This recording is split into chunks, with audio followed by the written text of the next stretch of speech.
എല്ലാവർക്കും നമസ്കാരം. സൗന്ദര്യലഹരി പഠനം 19-ാം ദിവസം. ഓം ശ്രീ മഹാദേവിയേ നമ. മഹാത്രിപുരസുന്ദരിയേ നമ. ഓം ശ്രീ ആദിപരാശക്തിയേ നമ. സൗന്ദര്യലഹരി ശ്ലോകം 19. മുഖം ബിന്ദും കൃത്വാ കുജയുഗമധസ്തസ്യ തതോ ഹരാർത്ഥം ധ്യായേദ്യോപഹരമഹിഷി തേ മന്മഥ കലാം സദ്യഃ സംക്ഷോഭം നയതി വനിത ഇത്യാദി ലഘു ത്രിലോകീമപ്യാശു ഭ്രമയതി രവീന്ദുസ്തനയുഗാം. ഇങ്ങനെ പറയാം. മുഖബിന്ദും കൃത്വാ കുജയുഗം അധസ്തസ്യ തതഥാ ഹരാർത്ഥം ധ്യായേദ്യ ഹരമഹിഷി തേ മന്മഥകലാം സദ്യഃ സംക്ഷോഭം നയതി വനിത ഇത്യാദി ലഘു ത്രിലോകീമവി ആശു ഭ്രമയതി രവീന്ദുസ്തനയുഗം. അല്ലയോ പരമശിവമഹിഷി, അല്ലയോ ദേവി. ശ്രീചക്രത്തിലെ ബിന്ദുവിൻ്റെ കാര്യമാണ് പറയുന്നത്. ബിന്ദുസ്ഥാനത്തിൽ സാധ്യയായ കാമിനിയുടെ മുഖത്തെയും തദധോഭാഗത്തിൽ 2 സ്തനങ്ങളെയും അതിൻ്റെ അധോഭാഗത്തിൽ യോനിയെയും മുഖസ്തനയുഗയോനിയിൽ ക്ലീം എന്ന കാമബീജത്തെയും യാതൊരുവൻ ധ്യാനിക്കുന്നുവോ അവൻ ക്ഷണത്തിൽ സ്ത്രീകളെയെല്ലാം മോഹിപ്പിക്കുന്നുവെന്നത് അതിനിസാരമാണ്. അതായത്, അല്ലയോ പരമശിവമഹിഷി, അല്ലയോ മഹാദേവി.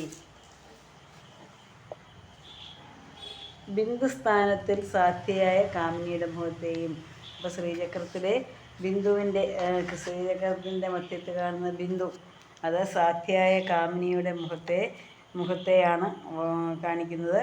തദധോഭാഗത്തിൽ 2 സ്തനങ്ങളെയും അതിൻ്റെ താഴെയായിട്ട്, അതിൻ്റെ തൊട്ട് താഴെയായിട്ട് 2 സ്തനങ്ങളെയും അതിൻ്റെ അധോഭാഗത്തിൽ യോനിയെയും മുഖസ്തനയുഗയോനികൾ ക്ലീം എന്ന കാമബീജത്തെയും ഏതൊരുവനാണോ ധ്യാനിക്കുന്നത് അവൻ ക്ഷണത്തിൽ സ്ത്രീകളെയെല്ലാം മോഹിപ്പിക്കുന്നുവെന്നുള്ളത് അതിനിസാരമാകുന്നു. എന്ന് പറഞ്ഞാൽ അവൻ സ്ത്രീകളെയെല്ലാം പെട്ടെന്ന് മോഹിപ്പിക്കുന്നു.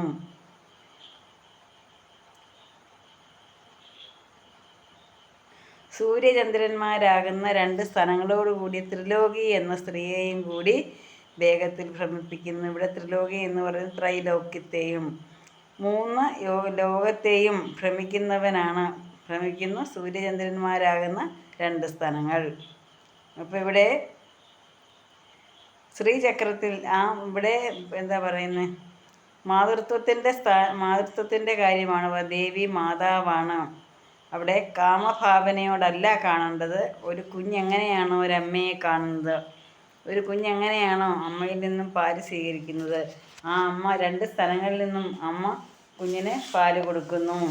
അത് എന്താ പറയുന്നത്. അപ്പോൾ സ്തനയുഗത്തെയൊക്കെ പറയുമ്പം നമ്മൾ ഒരമ്മയുടെ സൗന്ദര്യമാണ് ഇവിടെ നോക്കേണ്ടത്. അമ്മ എങ്ങനെയാണോ ഒരു കുഞ്ഞിനെ പാലിക്കുന്നത് അതുപോലെയാണ്. അല്ലയോ പരമശിവമഹിഷി, ബിന്ദുസ്ഥാനത്തിൽ സാധ്യയായ കാമിനിയുടെ മുഖത്തെയും, അപ്പോൾ ബിന്ദുസ്ഥാനത്തിൽ എന്താണ്, കാമിനിയുടെ മുഖത്തെയും തദധോഭാഗത്തിൽ അതിൻ്റെ തൊട്ട് താഴെ 2 സ്തനങ്ങളെയും അതിൻ്റെ താഴെയായിട്ട് യോനിയെയും മുഖസ്തനയുഗയോനികൾ ക്ലീം എന്ന കാമബീജത്തെയും ഏതൊരുവനാണോ ഏതൊരു സാധകനാണോ ധ്യാനിക്കുന്നത് അവന് ക്ഷണത്തിൽ തന്നെ സ്ത്രീകളെയെല്ലാം മോഹിപ്പിക്കുവാൻ കഴിയും. സൂര്യചന്ദ്രന്മാരാകുന്ന 2 സ്തനങ്ങളോടുകൂടി ത്രിലോകി എന്ന സ്ത്രീയെയും കൂടി, ത്രിലോകി എന്ന് വെച്ചാൽ ത്രൈലോക്യങ്ങളോടുകൂടിയ ത്രിലോകി എന്ന സ്ത്രീയെയും വേഗത്തിൽ ഭ്രമിപ്പിക്കാൻ കഴിയുന്നു. അപ്പോൾ ഇവിടെ സാധകൻ ത്രികോണമായ ബിന്ദുസ്ഥാനത്തിൽ സാധ്യയായ കാമിനിയുടെ മുഖത്തെയും അതിൻ്റെ അധോഭാഗത്തിൽ അവിടെ സ്തനയുഗത്തിൻ്റെ അധോഭാഗത്തിൽ അവിടെ യോനിയെയും ധ്യാനിച്ചിട്ട് മുഖസ്തന മധ്യയോനികൾ കാമരാജബീജത്തെയും ചിന്തിച്ച് ആ കാമിനിയോടുകൂടി ആത്മാവിൻ്റെ താതാത്മ്യം പ്രാപിക്കുന്നു. എന്ന് വെച്ചാൽ ഇവിടെ സൃഷ്ടി നടത്തണമെങ്കിൽ ആ ബിന്ദു എന്ന് പറയുന്നതാണ് മുഖം, അതിൻ്റെ താഴെ സ്ഥലങ്ങൾ, അതിൻ്റെ താഴെ യോനി, പിന്നെന്ത് വേണം, അവിടെ തൻ്റെ ഒരു അടുത്ത ജന്മം വേണം അങ്ങനെ കാമബീജം ഇതെല്ലാം ഏത് തരത്തിലാണോ ധ്യാനിക്കുന്നത് ആ തരത്തിലൊരു അമ്മ ഒരു കുഞ്ഞെങ്ങനെയാണോ അമ്മയെ വർണ്ണിക്കുന്നത് ആ വർണ്ണന വേണം. ഒരു കുഞ്ഞും അമ്മയും തമ്മിലാണ് എന്ന് ഈ സൗന്ദര്യം വർണ്ണിക്കുന്നതെന്ന് മനസ്സിലാക്കണം. അങ്ങനെയുള്ള അമ്മയെ നമുക്കും ആരാധിക്കാം, നമുക്കും സ്തുതിക്കാം.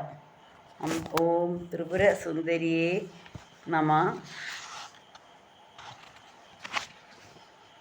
മുഖം ബിന്ദും കൃത്വാ കുചയുഗം അധസ്തസ്യ തതഥ ഹരാർത്ഥം ധ്യായേദ്യ ഹരമഹിഷി തേ മന്മഥകലാംസ സദ്യ സംക്ഷോഭം നയതി വനിത ഇത്യതിലഘു ത്രിലോകീമപി ആശു ഭ്രമയതി രവീന്ദുസ്തനയുഗാം.